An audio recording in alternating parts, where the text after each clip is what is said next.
At some point today, something will make you want to cry. Maybe it already has. A song, a memory, a piece of news, a moment of frustration that built up quietly for weeks before it found its way to your eyes. You probably tried to stop it. Most people do. You blinked. You looked at the ceiling. You thought about something else. You did the thing humans have always done, which is treat the urge to cry as a weakness to be managed rather than a signal to be understood. Now imagine the signal is gone entirely. Starting right now, no human being on earth can cry. Not from sadness, not from grief, not from joy or relief or overwhelming beauty. The tear ducts still work. Your eyes still water when you chop an onion.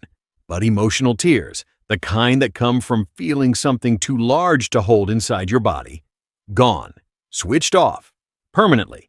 Most people's first reaction is relief. Finally, they would regret that reaction faster than almost anything else in human history. Here is the thing nobody tells you about emotional tears. They are not a side effect of emotion. They are not what happens when feeling overflows.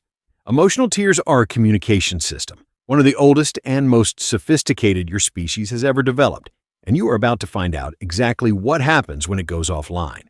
Emotional tears are chemically different from the tears your eyes produce to stay moist, or the reflex tears that come from irritation. The biochemist William Frey spent years analyzing the chemical composition of emotional tears and found that they contain stress hormones, cortisol, prolactin, ACTH, at concentrations far higher than in any other bodily fluid. When you cry, you are not just releasing emotion, you are physically expelling the chemical byproducts of stress from your body. The relief you feel after crying is not psychological. It is biochemical. You are measurably less stressed after you cry than you were before. Not because you processed your feelings, because you physically removed the hormonal signature of those feelings from your bloodstream. Without that mechanism, those hormones stay in your system. They accumulate. And here is where the first hour of a world without tears gets genuinely alarming. Hour 1. The people who needed to cry today, and there are hundreds of millions of them, grieving, overwhelmed, frightened, exhausted, cannot. The pressure that would normally find its exit finds none. The stress hormones that would normally be expelled stay exactly where they are. Psychologists who study emotional regulation describe crying as a pressure valve. The metaphor is more literal than most people realize. Without the valve, the pressure builds. Within the first hour, emergency services around the world begin seeing a spike in calls related to acute anxiety episodes. People who were already at the edge of their emotional capacity and reached for the one release mechanism their body had always provided, and found it locked. The neurologist Ad Vingerhoutz at Tilburg University, who has spent decades studying why humans cry, describes emotional tears as the most uniquely human behavior we possess. No other species produces emotional tears. Not chimpanzees, not elephants, despite what you may have heard, not dogs, only humans. And the reason why goes far deeper than emotion. Crying is a signal, not just to yourself, to everyone around you. When you see someone cry, something happens in your brain before you have consciously decided to respond. The mirror neuron system fires. Your body begins to simulate the other person's emotional state. You feel something of what they feel automatically, involuntarily, before your rational mind has even assessed the situation. This is why crying in front of another person is one of the most powerful social acts a human being can perform. It bypasses every social defense the observer has. It communicates need in a way that words cannot, because words can be doubted, but tears cannot be faked in the moment they arrive.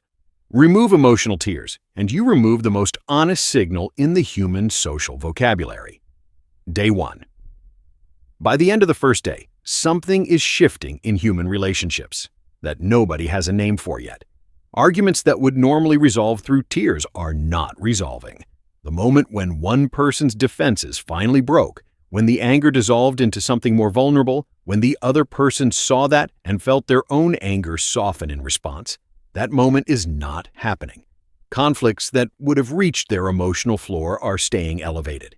Grief counselors around the world are reporting the same thing. The people who have lost someone and cannot cry are not healing. They are stuck.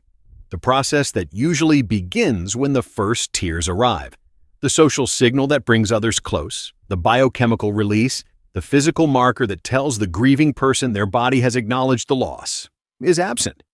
The psychologist Jonathan Rottenberg at the University of South Florida has found that people who cannot cry during grief, whether due to medication, neurological condition, or emotional suppression, take significantly longer to recover.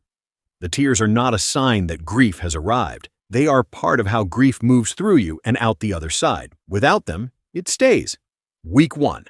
The physical consequences are beginning to show. Chronic elevated cortisol, the stress hormone that tears normally help to clear, has measurable effects on the body after just days of sustained high levels. Blood pressure rises, sleep quality drops, the immune system weakens, inflammatory markers increase. The body, without its primary emotional pressure valve, is running hotter than it was designed to run. And here is where the consequences become something nobody predicted. Human creativity begins to change. Art, music, literature, the great emotional outputs of the species have always been in a conversation with tears. Not all great art makes you cry, but the art that matters most often sits at the edge of that response. The ache of a piece of music just before it resolves. The final page of a book that earns its ending. The moment in a film when something true is said that you had not been able to say yourself. Those responses are gone. Not the art, not the intelligence or the craft, but the deepest register of emotional response, and the one that tells you something has reached the part of you that matters most, is silent. Month 1. Human beings have always used tears as proof. Proof that something was real. Proof that it mattered. Proof that another person was genuinely moved rather than performing movement.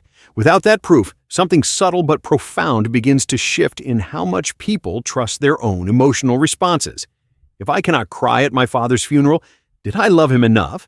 If I cannot cry at my child's birth, am I feeling what I am supposed to feel? The absence of tears does not mean the absence of feeling, but it removes the marker that told both you and everyone around you that the feeling was real.